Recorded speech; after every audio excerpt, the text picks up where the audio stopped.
Right, okay. So, a prompt start. So, good evening. My name is Dr. Matthew Brookpeat, and welcome to the CPD event on sustainability and historic buildings hosted by the CIAT Yorkshire Region. Please be aware that we're recording the event, and all being well, the recording and a copy of the presentation slides will be made available afterwards via the Eventbrite system that you booked through. You may notice that your microphones and cameras have been disabled. This is to ensure that the event remains manageable for us due to the large number of people booked. We'll take questions at the end, so please post these in the meeting chat throughout. A reminder that this is an event run by a professional institution, so we expect the appropriate decorum when using the meeting chat. Our speaker this evening is Dr. Emma Wells. Unfortunate, but they Somebody has got their mic on there. I'll just turn that off.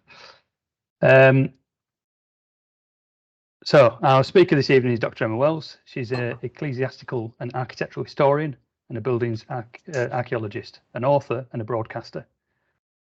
Emma is a full member of the Chartered Institute of Archaeologists, a fellow of the Society of Antiquaries, a senior fellow of the Higher Education Academy, and a fellow of the Royal Society of Arts. She's previously run her own heritage consultancy, held a lectureship at the University of York, and been a Formula Woman racing car driver. Emma is now the Principal Historics Building Consultant for SLR Consulting and an Honorary Research Fellow at Durham University. I now hand you over to Emma for a talk entitled Sustainability in Historic Buildings, an Oxymoron. Welcome, Emma. Thank you. Thank you ever so much, Matthew. Thank you to everyone for joining here today and for the CIAT for inviting me. Well, today, as you can see from the title, I'm going to be talking about sustainability and historic buildings. And is this an oxymoron? I suppose you can tell me whether this is a bit of an oxymoron, but sustainability is often seen really as a bit of a dirty term when it comes to listed and historic buildings in general. Now, what do I mean by that? Well, if you say sustainable or energy efficiency and historic building in the same sentence, most people do tend to respond with, well, that's an oxymoron if ever I've heard one. But the role of heritage in contributing to a low carbon green future is quite underestimated and indeed undervalued. And that's, of course, just one of the many misconceptions that exists around the sustainable elements of our nation's historic fabric. And herein lies the dilemma, as the National Planning Policy Framework, or the NPPF, gives great weight to the preservation of the significance of an historic building, i.e. it's historic, it's architectural interest. But that doesn't accord an equivalent weight often to carbon emission reductions. Enhancing and revealing the significance of heritage, though, is a key aim of policy and modern conservation philosophy. However, in the context of climate change, heritage assets must also adapt to ensure their continued sustainability. And in fact, here are just two quotes which illustrate this point quite perfectly. Former president of the American Institute of Architects, Carl Elefante, opined that the greenest building is one that is already built. Yet Robin Pender and Daniel Lemieux in 2020 noted that older buildings are stigmatized as hard to treat or energy hungry, despite the evidence of several thousand years of proven effectiveness in a low carbon, low energy environment. Hence, I'm here talking about this sort of paradigm today, which only serves to confuse, paradoxically, which serves to confuse many working on, or even those who own historic buildings, and indeed many of us so-called experts too. And on that note, I suppose, I don't really pretend to have a crystal ball or can provide a cure-all remedy.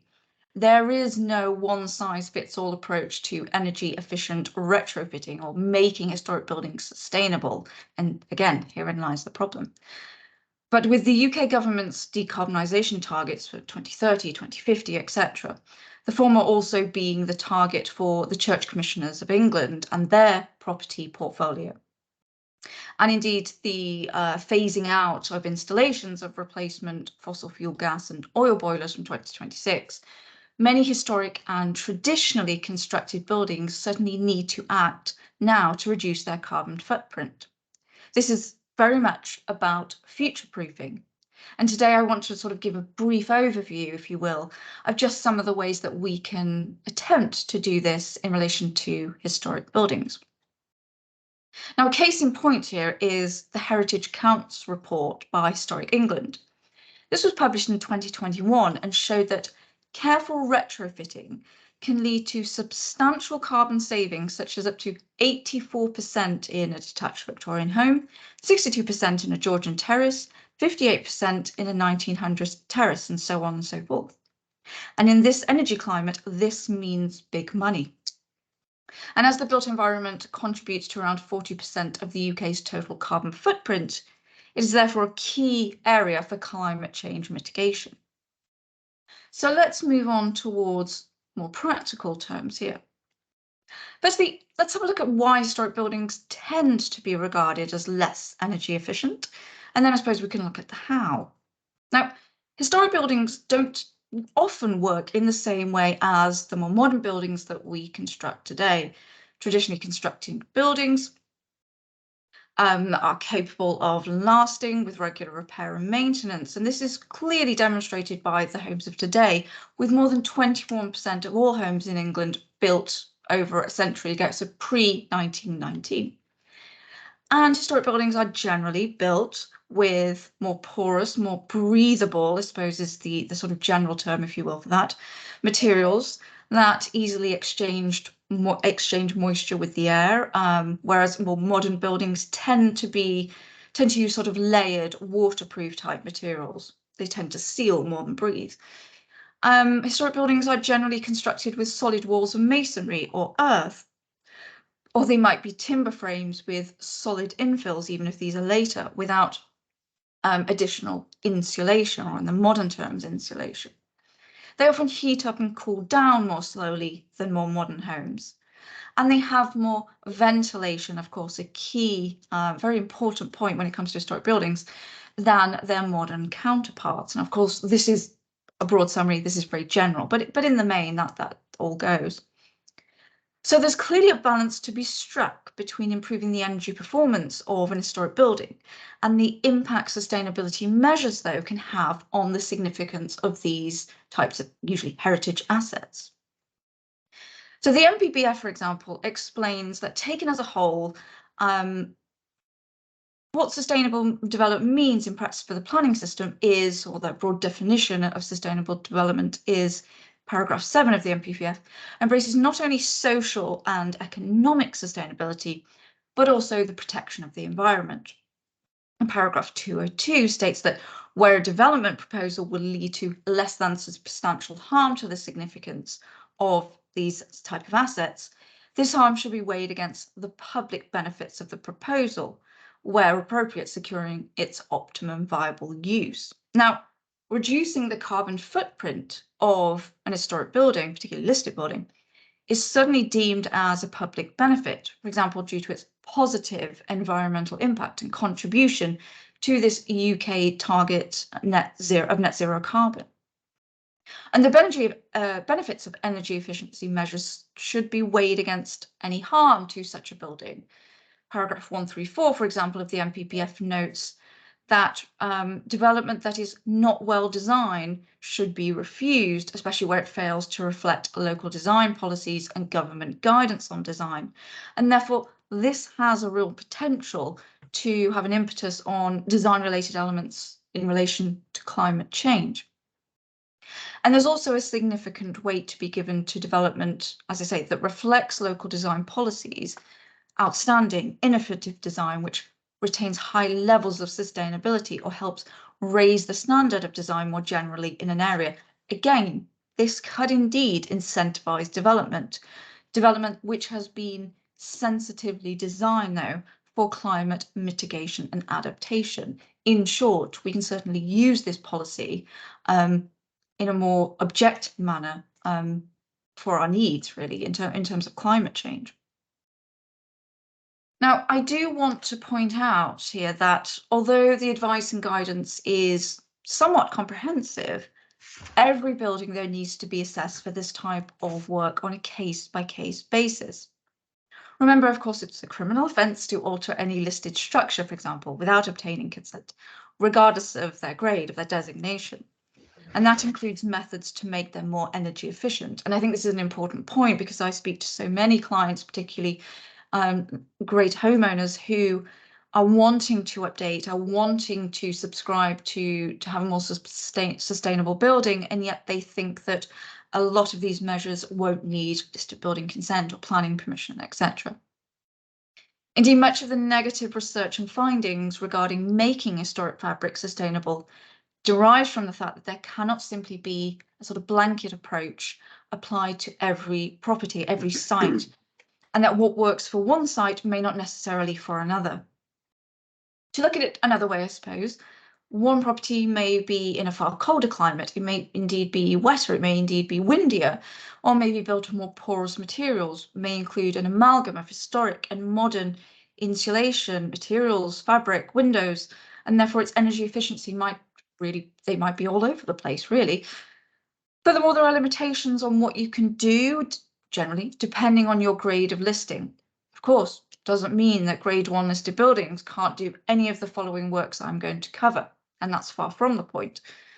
The point is to be aware that caution should be applied, and an understanding of these properties and their fabric is key to ensuring measures actually work, or at least try to ensure they work. In short, sort of getting consultants in terms of the heritage on board and being able to sort of get experts on board to compile comprehensive and efficient reports, feasibility, energy audits. These are all really helping to ensure we have a sort of more objective approach to the retrofitting of the sustainability of historic buildings. And of course, these are far more efficient, really, doing all of this type of work, feasibility audits, assessments, far more efficient often than EPCs when it comes to historic buildings. So an important point then is addressing the negative assumptions as well regarding the energy performance of our existing historic building stock, particularly traditional buildings constructed using such materials and techniques. These exist, but they don't necessarily need to. On a more prosaic note, what many are unaware, indeed many listed buildings owners are often unaware of, is that exemption can be applied to energy performance certificates or EPCs for listed buildings, and indeed in conservation areas where harm may occur as a result of installing measures to meet compliance. So if there's going to be an impact, particularly harmful impact, on the fabric significance, then this is when the sort of exemption for EPC comes into play. Of course, EPCs, just to note, indicate how energy efficient a property may be, and they've become industry standard in the real estate and lettings industry as a measure for all properties, regardless of age or composition, which can not only be quite unhelpful, but also a little problematic.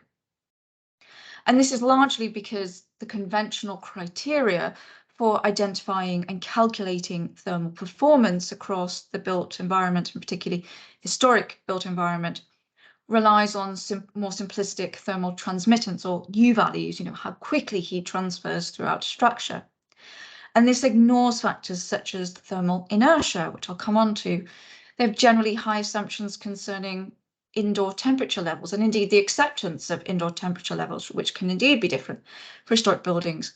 And also, they often disregard how patterns of behaviour when it comes to the occupants of such buildings and tolerance.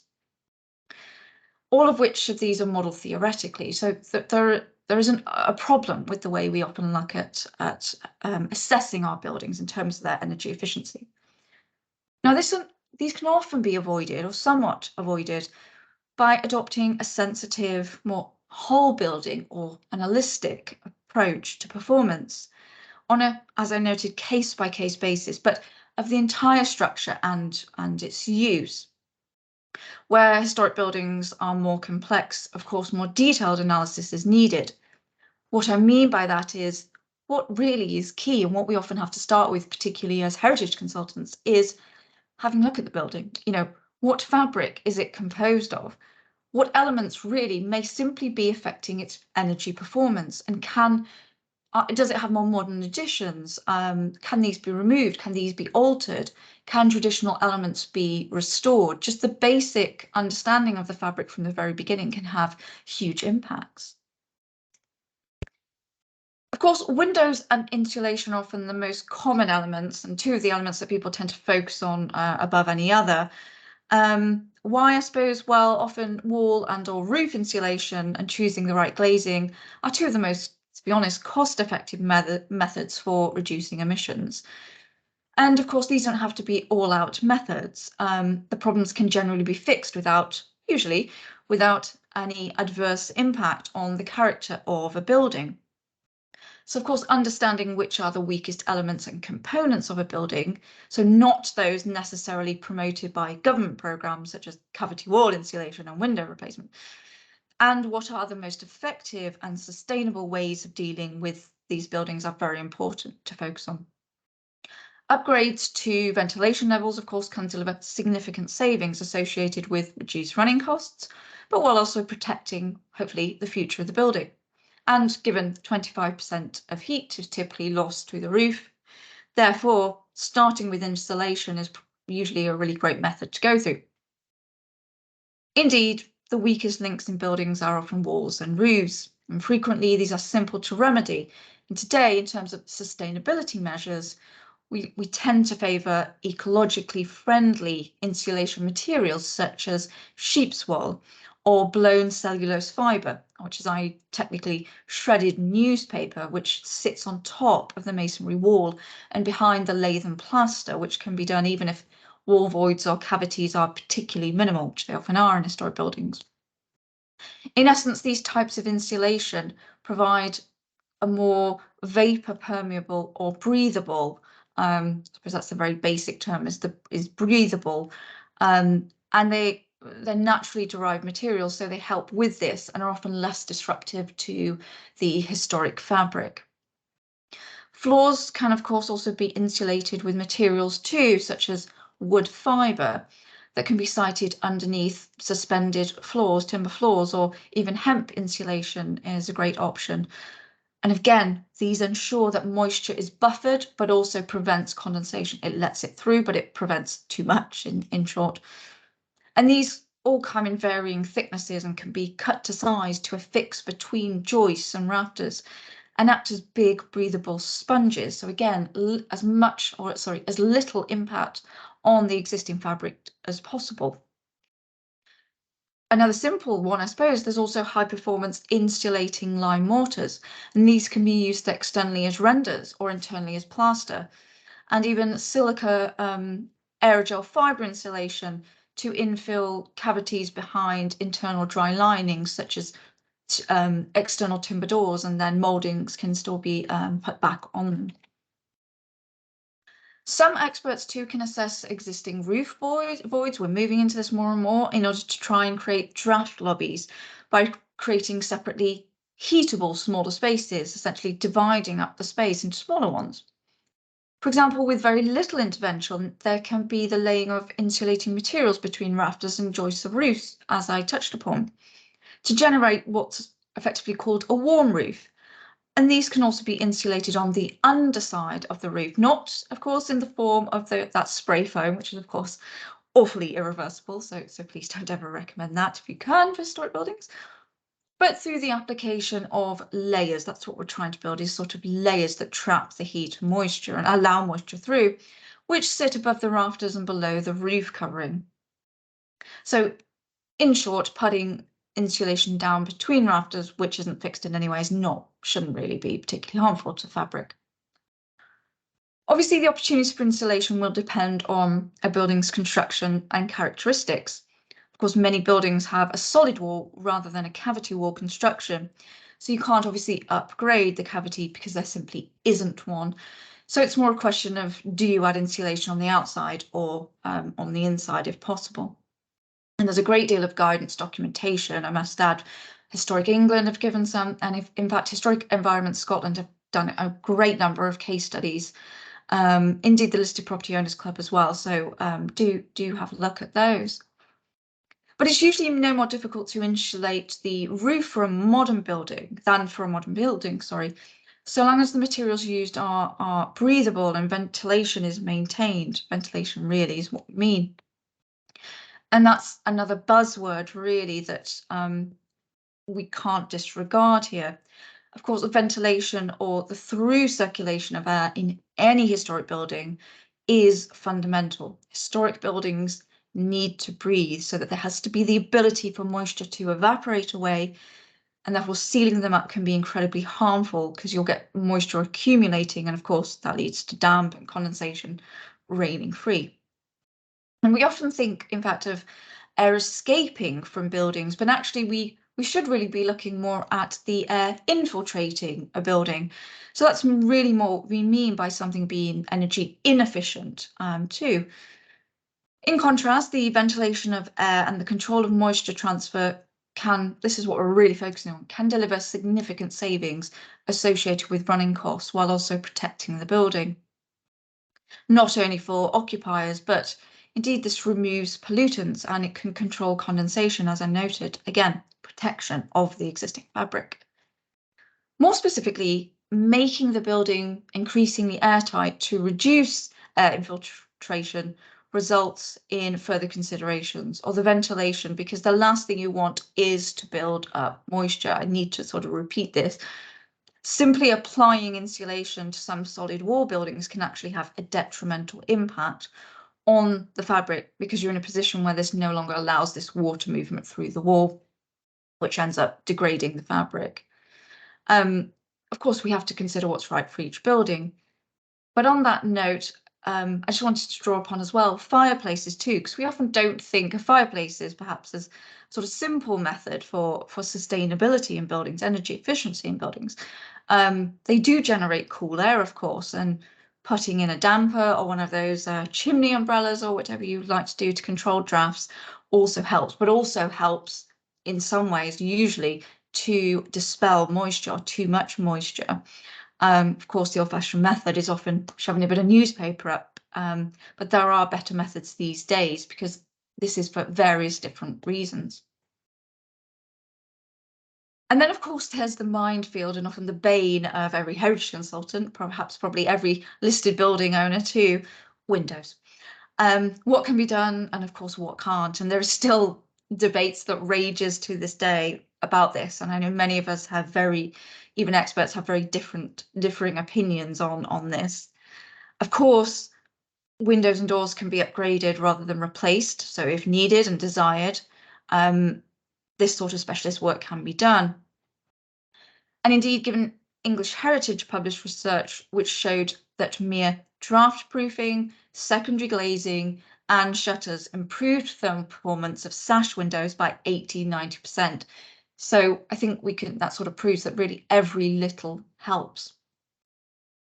But from its heritage significance as well as an ecological perspective, windows can be the most challenging to ensure sustainability, ensure that they can be retrofitted too. We often would say, why replace a 200, 300-year-old timber window with one which may only last for a couple of decades? But we need to think of, regardless of that, we need to think of the whole life carbon costs of that window.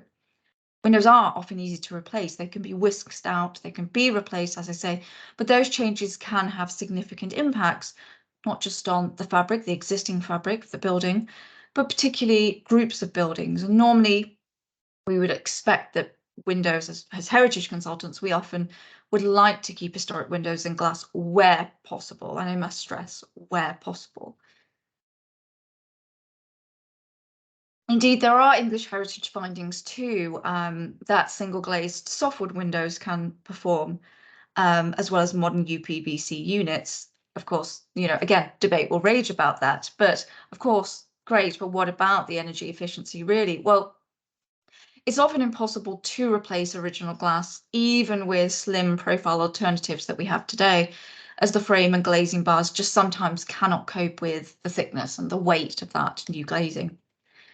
And when historic properties don't contain significant glass but can accommodate a double glazed unit without significant alteration, though, double glazing can be permitted. In fact, one of the most common questions we do get as heritage consultants is, what can we do with our windows? We just don't seem to be able to change anything. We don't seem to be able to do anything. We have drafts. This is the problem. We can't do anything. Well, I suppose what needs to be assessed for historic windows and glazing is whether the glass itself makes an important contribution to the significance of the building. Were they an integral part of the design when it was built? And if they survive from that period, they're often classed as significant historic fabric. Is that why the building, for example, was listed? You know, where do they come in terms of the significance of that fabric? And this is where many listed buildings can come unstuck. We appreciate, of course, this entirely. When it comes to changing and upgrading windows, the process is still a minefield, and often, but I think it will remain that way for quite some time. Of course, historic buildings too might have windows of varying age and condition, and often single glazed and timber construction, as well as metal or everything, casements, etc. Sashes might all be in there, but there are options. The timber frames can often be spliced so that certain elements can be reduced, so that the essence of the window is retained, even though small amounts of fabric are replaced. And much of this work, if it's classed as like-for-like repair, can also be done without listed building consent. Metal windows too, they can often be repaired. And again, Historic England has some advice on this. Again, like-for-like often don't need LBC. But I suppose I must note, as I said earlier, double glazed units aren't necessarily out of the question. If the windows in the building are replacements, if they are not the historic windows that the building was built with, if they're sitting in a more modern extension, if they're beyond repair, etc., etc., it usually should be possible and indeed acceptable to replace them with everything from slimline, heritage, vacuum, double glazing, so gas or vacuum, that respects the appearance of the building in that area. Of course, indeed, across the heritage conservation sector, there are still reservations about double glazing. As I say, you do need LBC for the majority of this. You do need listed building consent. And I would also argue that getting conservation officers in at the earliest stage and speaking to a consultant at the early stage, getting them on side is the easiest way to go about that. If you're integrating the change of the windows right from the very beginning in the design and adhering to the local authorities' design guidance, character, etc. guidance, that's where you can usually get a good argument for the replacement of those windows. However, that being said, many local authorities are promoting more relaxed views to the sensitive use of double glazing. In fact, the Royal Borough of Kensington and Chelsea are considering implementing an order to remove listed building consent for secondary and double glazing too.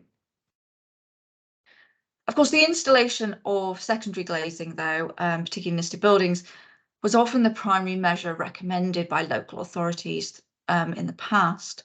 Sometimes this is still preferred, or another is an environmentally protective glazing, or EPG. Now, this is shown to be helpful in examples such as significant surviving stained glass in a window, where isothermal, again, environmental protective glazing is installed. And this is a sort of type of internally ventilated system aimed at providing equalized climatic conditions on the inside and outside of the glass, so controlling that. It involves usually removing the original glass from its location, from its groove, and refitting it with an independent new frame that supports the glass within the window frame or building. However, of course, again, I do need to sort of ascribe caution to this. It can, of course, secondary glazing can achieve pretty respectable levels of thermal efficiency, and it's usually good at noise reduction. So for all the reasons that you might want to change for double glazing, it can often sort of match. But on the other hand, depending on the use of that building, the use of those windows, it may seriously corrode what's already very thin historic glazing surrounding lead casement, lead cames, etc., etc. again, this goes back to the use, the level of moisture, the condensation, the ventilation. Are those windows going to, or the secondary glazing going to be open often? If not, if there's a lack of ventilation, this can obviously be a bit of an issue often. Again, it simply depends on that particular building and how it's used. And there are indeed many more measures to help, whether taken as a whole or indeed implemented effectively. Draft stripping windows can reduce air infiltration, or silicone beading can be inserted for larger gaps between the glazing and frame formed over time by settlement, etc. And there's a sort of more modern, more monolaminate, which was developed to overcome the difficulties often associated with period windows, particularly Georgian and sash windows. And this offers a replacement single glazing system too. And there's an inner and outer pane of float glass and a thin film, which again provides sort of better acoustic and thermal insulation and safety and security. So all the things you would usually hope for. Applying a solar film as well to windows, another relatively straightforward and inexpensive way of helping to control heat, glare and UV rays, as well as all the rest. A very minor introduction might be thermal roller blinds too. These reflect light, they retain heat to improve the energy efficiency. All of these options can be added to an historic building really without much intervention and therefore adversely impacting significance. And once the energy efficiency of historic heating and lighting systems and fabric improvements have been addressed, the potential to install things such as solar panels or heat pumps can be considered. However, we do have to be aware, and this may not always be appropriate where there are particular heritage constraints. Now, the use of the sun's energy in several ways can be used, but the two most common, I suppose, are solar panels for electricity and solar collectors or thermal panels for heating water, the most common, I suppose. And of course, solar electricity panels, known as photovoltaics or PV, these capture the sun's energy, convert it into electric. The amount of electricity generated will often depend on the size and type of panels you'll use, as well, of course, as the amount of sunlight the building or the PVs as well will receive. Solar collectors and thermal panels use sunlight to heat water, and this is generally used for domestic hot water, generally, of course. And solar panels, both for electricity and hot water, which are usually mounted to roofs to catch direct sunlight. Ideally, unshaded, sloping south-facing roofs are ideal. However, of course, it can be difficult to get listed building consent for solar panels on such roofs. Still, the tide is turning. Again, the Royal Borough of Kensington and Chelsea, they implemented a local listed building consent order, which will allow in most of their grade 2 and 2-star listed buildings the installation of solar panels without listed building consent. So again, I suppose this is somewhat, and I'll keep sort of referring to this, it's somewhat of a postcode lottery, really. A lot of this is what we can input to our historic buildings, what we can't do. It's a bit of a postcode lottery depending on the type of building and the type of local authority and the conservation area, etc., etc. Of course, solar panels within the setting of a building may indeed get easier to come through the sort of listed building consent, conservation area, planning permission, etc. as time goes on. Hopefully this approval is going to become far easier. So I suppose that's being said, there are different options for heating and space heating, but an assessment of whether the benefits of meeting energy-related policies outweighs the potential harm of the building is required. You know, it's all well and good to advise clients on everything from changing their windows to installing a heat pump, which I'll come on to, or solar panels. But if there's going to be significant impact and adverse to that historic building, then, you know, meeting these energy related policies has to really be looked at with a fine-tooth comb. There has to be a very good argument for that. The jury seems to be out too on whether replacing minor elements of the building, such as radiators, can help. But, you know, we have done this with many clients. Indeed, I've done this in my own home. so I can say that the output and efficiency can be greatly increased just by changing to the right kind of radiators, changing from, for example, the big old white ones to new cast iron radiators can provide a substantial difference. Of course, it also depends too on again, more modern interventions such as controls. The greater level of control in zoning a building. Again, this is similar to the insulation in the roof, but zoning a building such as through a digital learning thermostat, and thus being able to manage the greater efficiency gains you're going to get can have a great impact, a high impact on the energy efficiency of that property. Similarly, though this isn't a must, upgrading, again, simply in some respects, pipework can help, but also dredging, desludging central heating systems. Again, we've seen this with clients, makes a great deal, and installing magnet boiler filters just to clean out all that rubbish can be a game changer in some respects. In many cases too, the replacement or enhancement of existing heating and electrical systems can make a considerable difference to energy consumption. And again, another minor solution we've seen help. Low energy lighting, low use water fittings are also worthy of consideration. These are low cost, simple changes. So when we're looking at sustainability and energy efficiency as a whole and advising clients, these can be very minor measures as such, in the same way that we're looking at the much larger interventions. And of course, this brings me to what is arguably the newest energy efficient method or of choice on the block, the new kid on the block, if you will, air, water, and ground source heat pumps. Now, these can also offer an efficient low carbon means of providing space heating and hot water. They work, of course, by using refrigerants to absorb and release heat energy from the outside air, from the water or the ground. The refrigerant is then compressed from a low temp to a higher temperature and then condensed back into a liquid to release its stored heat. And now ground source heat pumps are likely less possible in urban areas, as you need quite a bit of space for the mechanism. And I say that very broadly though. Of course, they might be more they might be better for a sort of more landed estate, a larger property.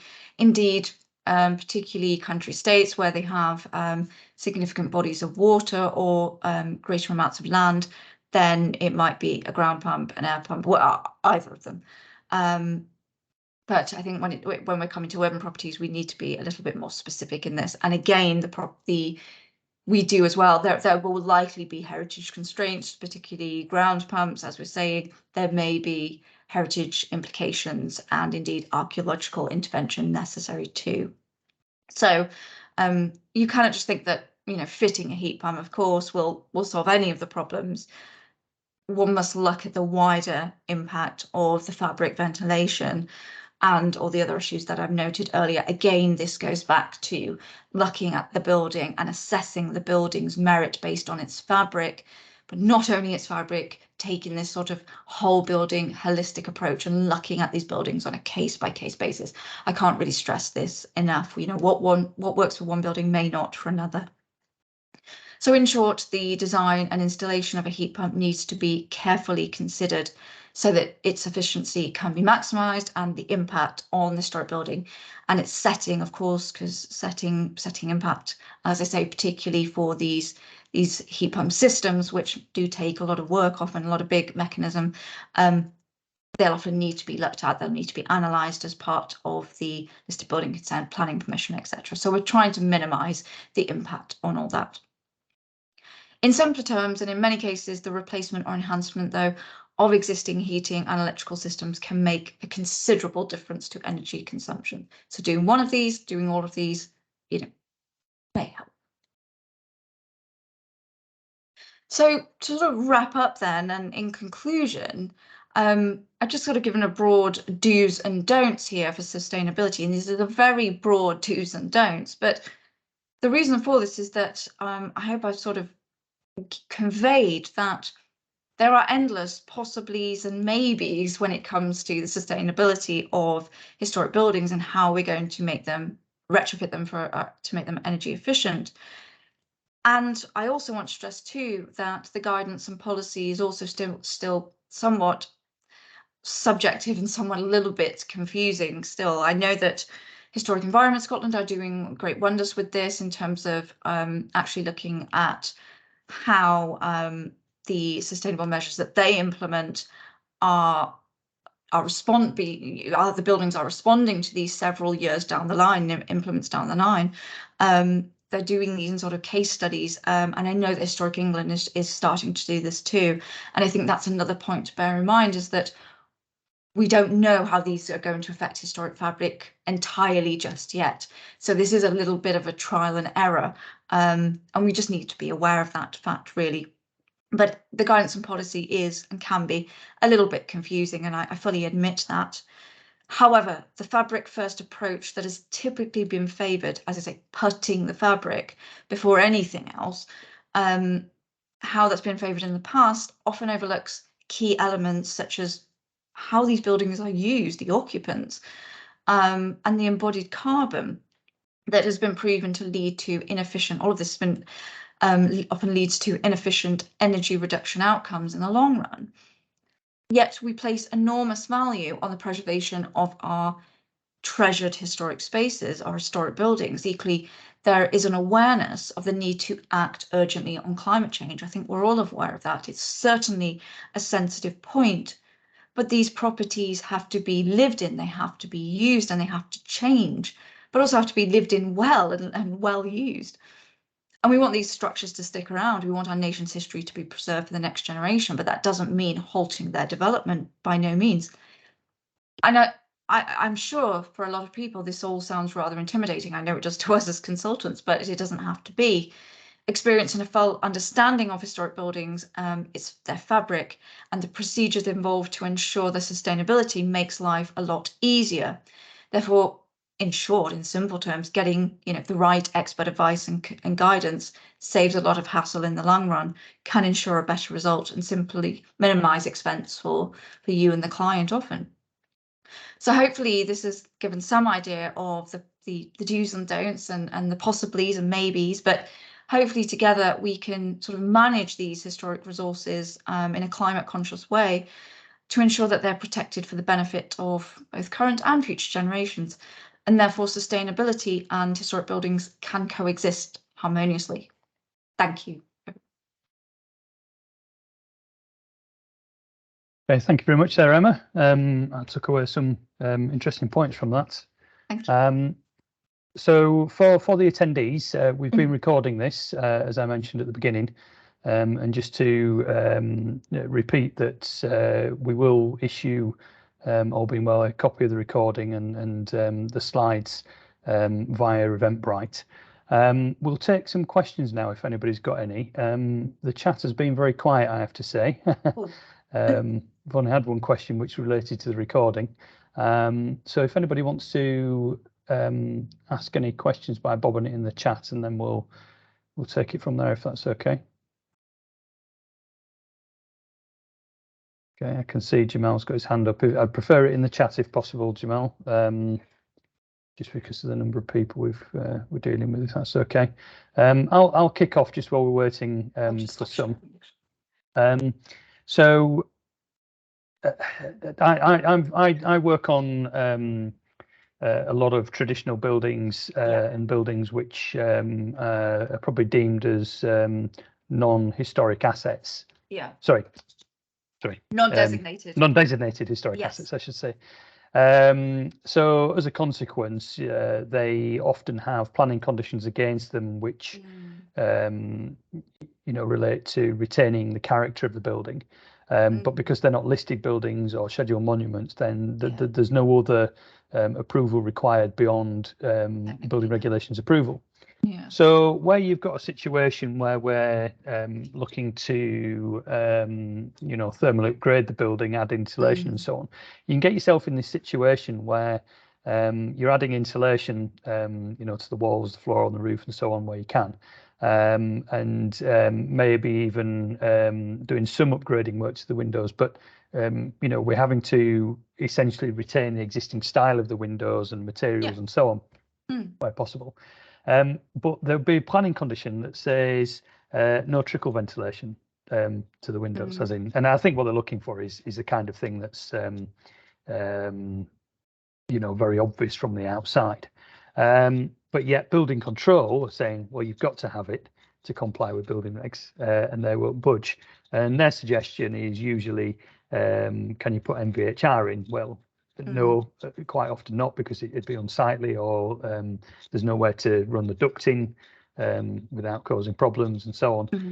Is this an issue that you're coming up against more and more? Not particularly. I mean, I know that we don't often deal with that far down the line, I suppose, with building regs, etc. But in terms of an historic building, one could argue that given the existing fabric, that simply can't be the case. And I know that sounds a bit of a stupid response, but that is it. Now, in terms of if you were replacing an entire window, you could do both at the same time. Do you see what I mean? So yeah, I mean, that's we have ways of, if it's a sliding sash window, for example, you can use the box head and have discrete ventilation in there, chamfer on the top sash, and and do it that way and so on. But it becomes a bit more difficult with Yorkshire sliders and traditional casements which are flush. I'm not saying it can't be done. It's just problematic. I know we actually had this question over the weekend at Listed Property Show for the same point, really, which is that the easiest way to do it is to replace the entire window and try and insert them where if it's possible. And you can sometimes insert them nearby in the fabric, and you could probably get, well, I mean, there's not going to be the same constraints, so it wouldn't be as much of an issue. It's essentially just doing the best with what you can. If you're replacing the entire window and you can do them at the same time. That's the easiest way to do it. But I fully understand it is a bit of an issue. So you kind of have to look elsewhere in terms of that. Yeah, sure. Yeah. So we've got a few questions that have come in now. So I don't know whether this one's for you or not, really. I can probably answer this anyway, but how do you recommend working out the U value of a traditional solid stone wall accurately? I'll let you answer that one. Okay, so that's far more technical. Yeah, it's actually my area as well, is that. The difficulty there actually is trying to establish the composition of the wall. Is it solid stone, or does it actually have a rubble infill? And establishing, how thick the stone is if it has a rubble infill, and is that infill, essentially lime mortared, or is it just rubble? So it's establishing what's there is the most difficult. Obviously, different stones have different thermal conductivities, so you kind of got to go with what you think it is, and go from there. So another question is, could you clarify what is meant by an energy audit, please? Well, essentially assessing from where energy is being what is infiltrating the fabric, essentially.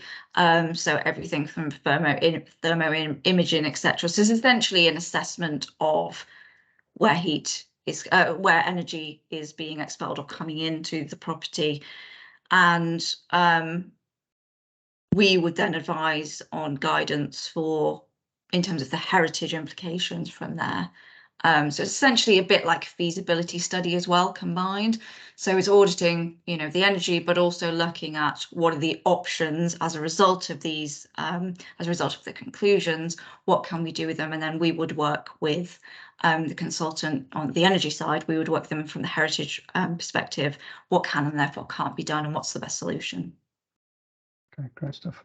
Just a clarification from Jamal. He said, agree with getting an energy audit, but I believe you mean retrofit assessor. Not always. No. I mean, we do work with retrofitters, as there are the growing number of retrofitters. We do work with particular firms who are classed as retrofitters, but sometimes these are done by all different types of consultants, but those that deal in energy, really. Okay. Yeah. Okay. So one on aerogel insulation. Yeah. being suitable for historic buildings behind dry lining.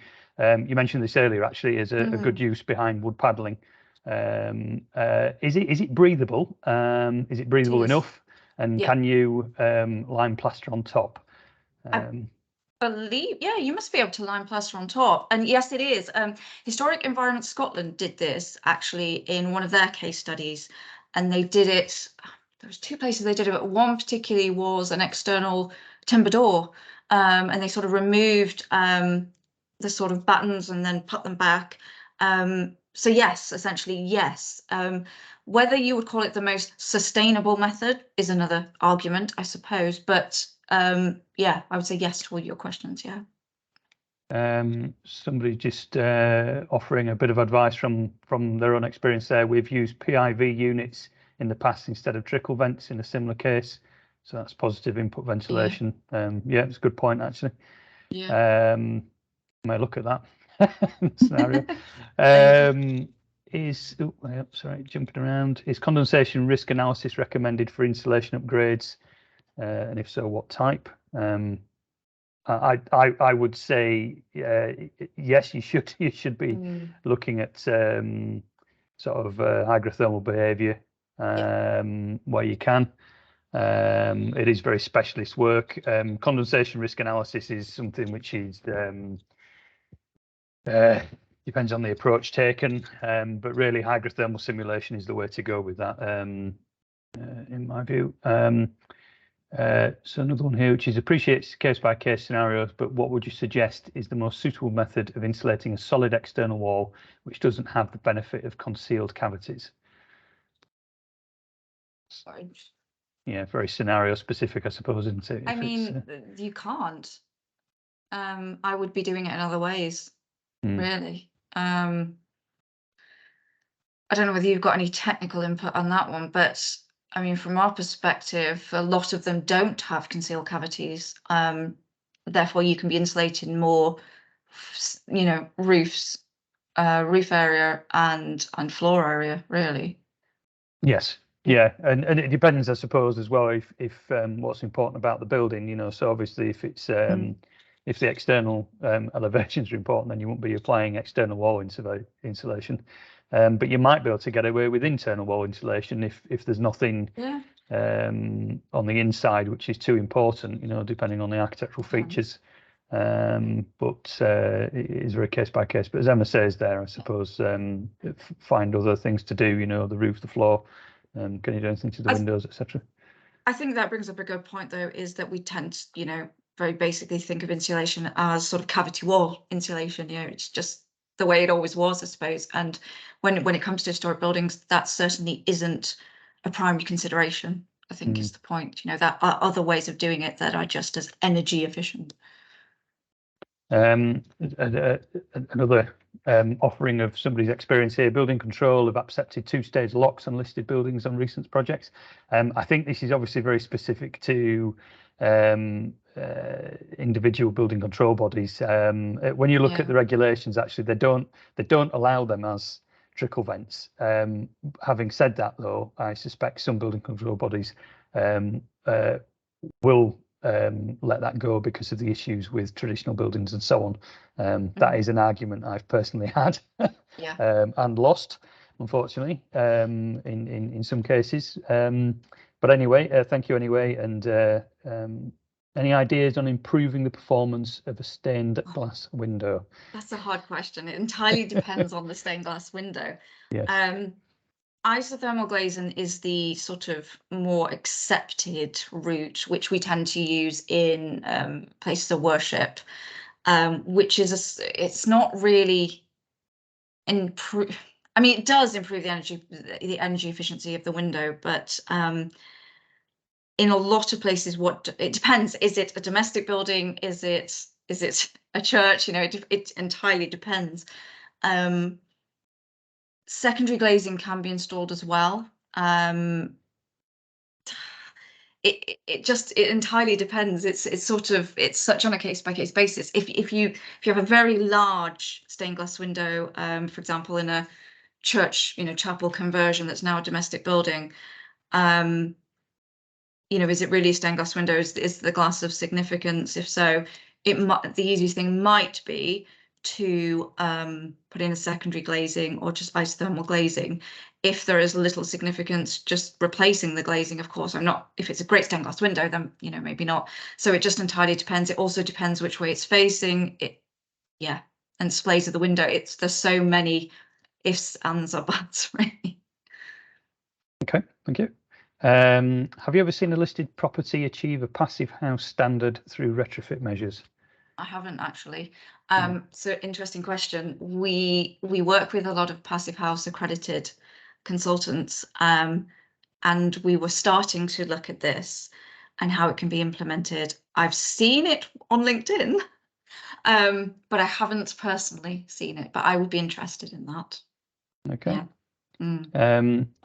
In your last slide, you mentioned don't use modern materials or methods. Why is that? Well, it's a mixture of the two, if possible, is more the answer. Is putting, if we can help the mixture of more modern materials. And what I mean by that is, of course, I'm being very general in that approach. Is the problem with a lot of this is, we've mixed UPVC with, historic wall fabrics, etc., etc. So we are getting modern methods mixed with historic methods.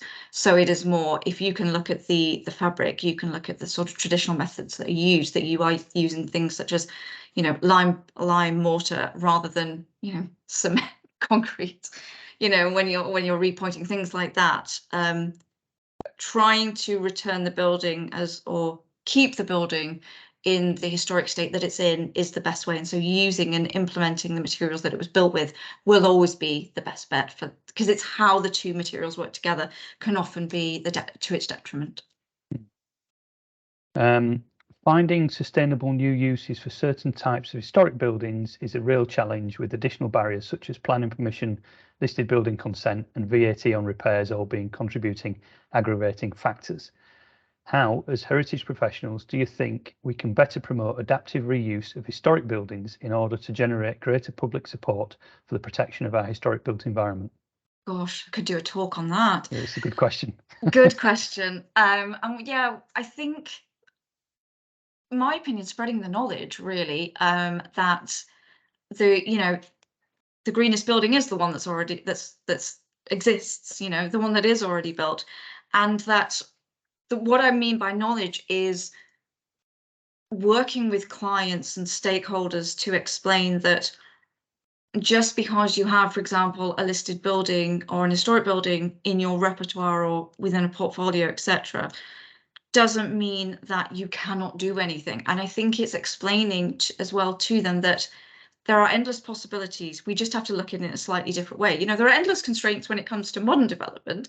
It's just they're all slightly different. So I think it's really exposing clients and stakeholders to the fact that they can be used as well as they can, and it can also be far more efficient.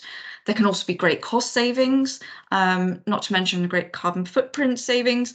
So I think all of these, need to be factored into it. And also when it comes to similar things like planning permissions and LBCs, public benefit can often be used, and I'm using this very broadly, but to get things through, because there is a public benefit. You're reusing that building, you're bringing it back into use, promoting adaptive reuse, etc.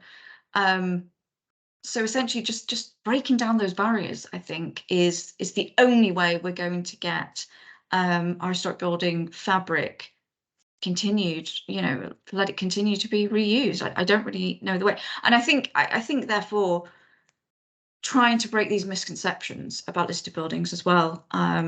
You have a listed building, people often think you can't do anything, or listed building owners often think that, oh, it's only what's within the listing that's actually covered, so I can do XYZ retrofitting measures, it's not going to impact it. So it is about, there needs to be better guidance, and it's just education, really.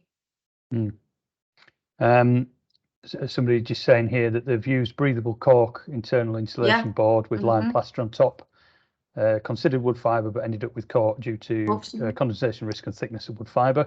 and there's Yeah. quite a bit of chat between people. There's a person here that had commented previously about EPCs, which I wasn't quite sure how best to address because I think it was a statement as much as anything. But they've made a comment again. Currently, properties let have to meet an EPC level of E by 2025. We will have to meet C by 2029. We'll have to meet B. Can you see this being possible in a listed building? If it's and listed used as building, flats? it should have exemption anyway from EPC. You technically can get that in a broad sense. There is exemption for LB for listed building. Do you think? Do you think Go that's on. something that will be maintained going forwards? I know historically, sorry about the pun there, but historically, the building regulations have had exemptions in for historic buildings. I But know. do you think we might see a point where we might move away from that? I think there has to. I think we have to, and I do think the tide is changing, because the way that we assess through EPC, etc., just doesn't work for historic buildings. You know, you're very rarely going to go from. I mean, it is possible. I have seen historic buildings go from an E to a C just through retrofitting measures, energy efficiency measures. I have seen that, and it is possible. Don't get me wrong, but if you're wanting to do all that, and there's going to be, you know, significant impact on the fabric, regardless, they won't let you do that. So I think that the tide is certainly changing, and I think if those who own such properties are trying to implement the best ways forward, we are seeing that, particularly when it's coming to LBC for these types of things. Even those that are let, there's certainly a change, and there is an ease up on this. We've seen it. Yeah. It links well to this last one, which we'll take. So in Scotland, there's talk of updating the energy section of the building regulations to passive house status. Do you think this will have a detrimental effect on retrofitting and alterations to listed buildings? It's a similar question, really, isn't it? I mean, it's a good question. It could. It really could. I think this is the point. We get this a lot when we're trying to find consultants, for example, whoever to do energy audits. We'll call them very broadly. And we get, oh, well, you know, I'm accredited in passive house. Well, it's not the same. You know, it isn't the same thing. And we have to be very aware. We have to make it very clear that modern development is not the same as an historic building, and the way that modern materials work is very different, and modern buildings work is very different to historic buildings. So there has to be a line drawn between the two. I'm not saying that the use of passive house methods cannot be implemented, and we shouldn't be implementing them and looking at them sort of through case studies. I think that's important. But just using it as a blanket approach, as we have done with EPC, for example, I think that's where the problem will lie. But Historic Environment Scotland are very good at campaigning against a lot of this, and they are championing for their own methods. So, yeah. Okay. Yeah. That's all right. I will take one more actually, but that'll be the last question. Is there still a place for solid fuel heating in buildings, wood chip, bio, fuel, boiler, log burners, etc.? I hope so, because I've got open fires. Yeah. I think the wood chip those seem to have, I don't know about you, but I think they've died a bit of a death, because they are quite expensive, etc. We are moving more, I would say, towards, you know, heat pumps, that kind of thing. If you're going to go for something like that, I would just go for a heat pump. Log burners, etc. Is there still a place? I think so. You know, the problem we have, obviously, is a lot of people, you know, they don't have the option apart from gas and oil at the moment. So there has to be something else done, or we're going to come to a point where we're going to get rid of things and we don't have anything to replace them with. Yeah. So, but again, it goes back to just this awareness of historic buildings, and that the way that they work and how they have to become energy efficient has to be different to modern methods. Has to be.